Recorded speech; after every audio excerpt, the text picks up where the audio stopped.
Hi everyone, welcome to Target Pilates Online and to today's class where we're going to be looking at some of the classical rolling exercises. The rolling exercises are really fantastic for releasing tension through the spine, but I think that they're much maligned because I think that people find them difficult and they can't quite get the technical side of why it is they're not doing it, because I would say this is definitely one of the types of exercises where there's how it looks if you saw someone do it and how it feels. And what it actually is an exercise in spinal articulation. So I would argue that if you can do a pelvic tilt, so literally just tilting the back of the pelvis into the mat, you can do the rolling exercises. And people just kind of like use momentum, and it's not that, it's controlled rolling. That said, this is an absolute no-go if you've got osteoporosis or if you have some pathology in your neck. Please just skip this class, go and find another one.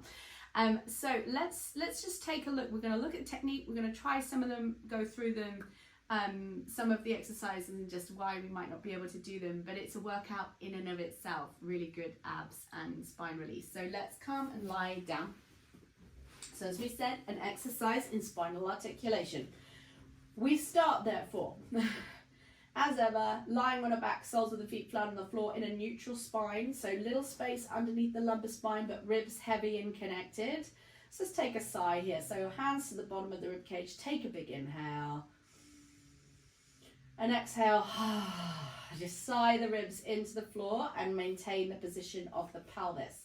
So let's keep our heels of our hands now onto the bony protrusion at the front of your hips. So let's just scoop the abs and just press the lower back into the mat. So you see that curling of the pelvis, like the tailbone has just moved between the legs like a naughty dog. And then we just roll it down and away.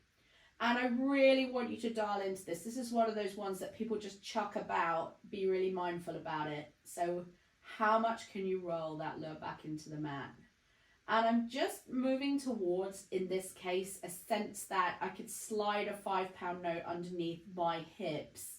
So it's just slightly higher. So it's sort of the very top of the back of the pelvis is just tapping my mat and I'm rolling away. And again, roll back and roll forwards. Now in a minute, this is basically all you're going to do. And return one last time. It's a nice warm up nonetheless. Roll the back in. So it's the abs connecting that moves the spine and the pelvis. So we're really scooped here. Roll back. Now let's come over to one side and come up to a seat. So when we do rolling like a ball, I think a lot of people have this idea that I'm just rocking forwards and back. So they'll think it'll be a bit more like this. Now what I'll find when I see this in the class is that will happen. So the person is not in control of what they're moving. The other real common thing is this. So the big gap that comes between heels and sit bones. I don't want either of those things. So we're saying ideally no momentum, abs and pelvic tilt only.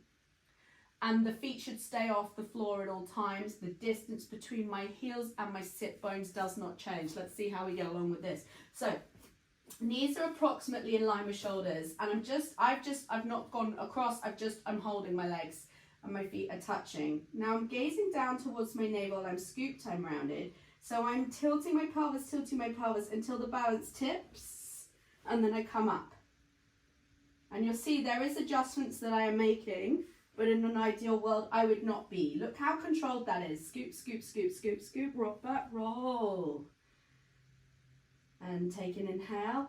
And tilt the pelvis until the balance tips. And we just go back and forth. Now you might go a little, you might go a lot. But you'll notice I'm not going anywhere near my neck actually in this. Could I go a bit further? Yeah. See that one? I used a bit of momentum. Takes all your focus. So the pelvis tilts and we come forward. Great. And you should feel like the abs are really connecting. And I did not touch my feet down once because I'm not using momentum. I'm just using just enough to make me go, as it were.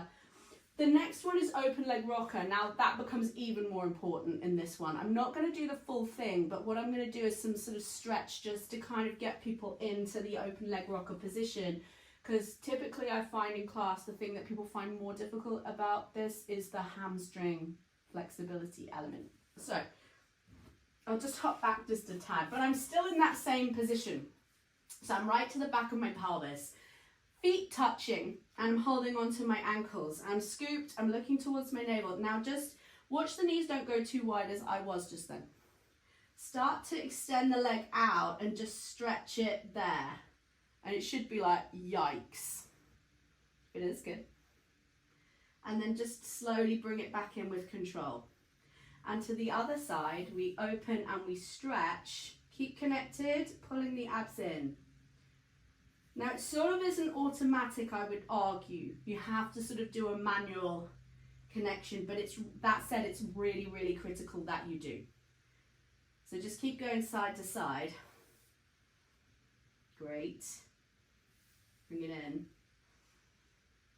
Open. Bring it in. And last one. Now let's go both at once. It's a little bit like woo. Both together. And bring it in. Now, see if at the top you can find the sense of the shoulders drawing down the back. It's wonderful when you can get it. Like, so we stretch the legs out, shoulders down, scoop, scoop, scoop, scoop, scoop. And what I've got is my legs are creating this wonderful stretch around the upper back here because I've got this point of connection.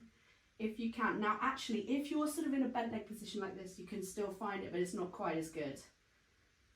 I would say go lower with the leg trajectory if you're sort of struggling with it, but I think unfortunately it's just one you gotta work with. And then bring it back in. Keep those abs connected. Last one.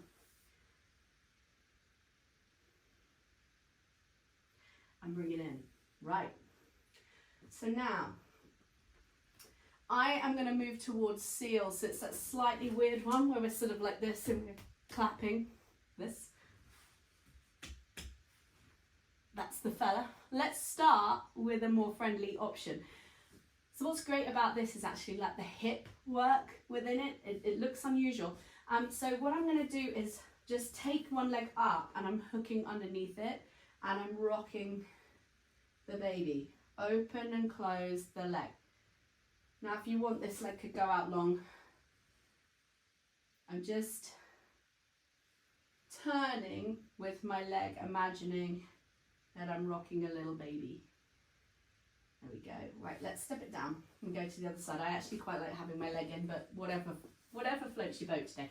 So you could go here or you could go here if that is the better thing. See what works. I quite like going under just because it gives like a little bit more stretch into my upper back. I'm just opening and closing the leg. That's it. Just do one more here. Now, we're going to try the full sort of rolling overhead thing. So we thread our hands through and the feet clap 1, 2, 3, and then they clap overhead 1, 2, 3 and roll back. Other than that, the essence of the exercise is still rolling like a ball. So that basic roll that we see is the same technique across all of the other rolling exercises. And as we probably do know, that the end of the classical series is kind of like a acceleration of the type of exercises where we have our legs over our head.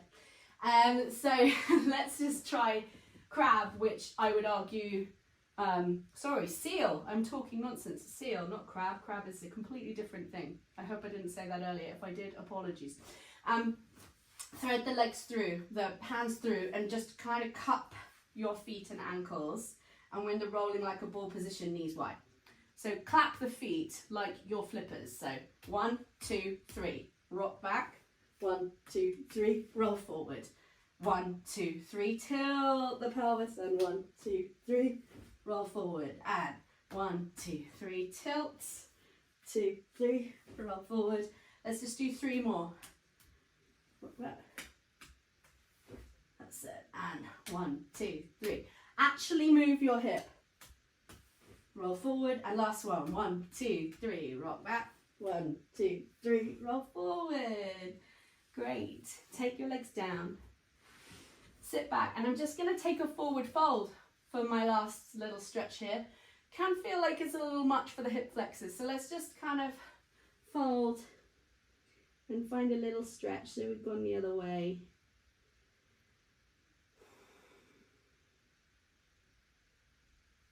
Could also, like a cobra would be great here too. So just go with what feels nice.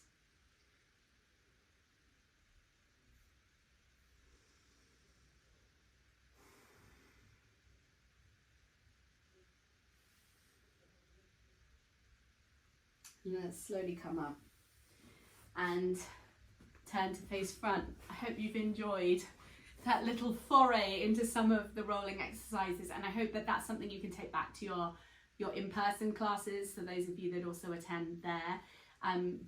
It's nice sometimes just to get a little bit more in depth with what we're trying to do with those. So hopefully that's just opened up a little bit of possibility for you, and hopefully you've enjoyed that and feel better for it. So thank you so much for joining me, and I will see you again soon.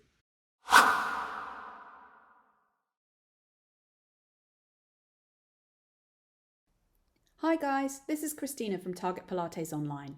If you've enjoyed this class today, why not check out our website for our entire back catalogue of videos and courses, weekly 60-minute class and bi-monthly live events, all totally ad-free.